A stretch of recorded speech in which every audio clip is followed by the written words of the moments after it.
You're watching America This Morning, America's #1 early morning news. There are possible new clues today as investigators try to piece together evidence in the Boston bombing. Overnight, agents found a stash of fireworks in a used clothing donation bin not far from the shootout.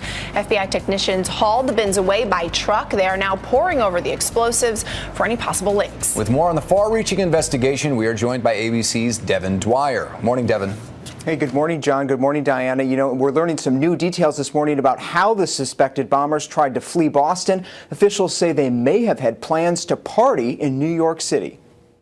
These dramatic new photos show the brothers Tsarnaev in a gun battle with police, moments before the older Tamerlan was killed in the street as the younger Johar escaped to that backyard boat. Their only weapon, officials say, was a 9mm handgun. This morning, the Tsarnaev parents told a Russian news agency they're headed to the U.S. to claim Tamerlan's body. U.S. intelligence agencies say after a Russian tip in 2011, Tamerlan was added to a terrorist watch list, but officials say the system had insufficient information to raise alarms. We contacted the Russians on 3 different occasions to ask for more information, and nothing was forthcoming.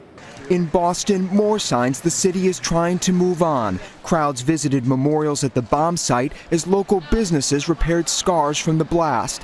At nearby hospitals, 34 wounded victims are still recovering. Carlos Arredondo, that man in the cowboy hat, was reunited with the man he saved. I saw Jeff, in a big puddle of blood, and he was missing 2 limbs.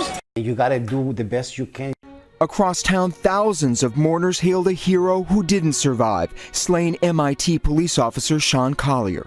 If the purpose of terrorism is to instill fear, you saw none of it here in Boston.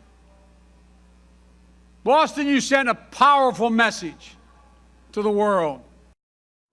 Now, Johar Tsarnaev, who faces the death penalty, will have an all-star legal defense team. His top lawyer, a public defender, also represented shoe bomber Richard Reed in 2001. John and Diana. Hey, Devin, we've heard that Johar is being cooperative with authorities and providing details about the plot. Will that information be admissible in court?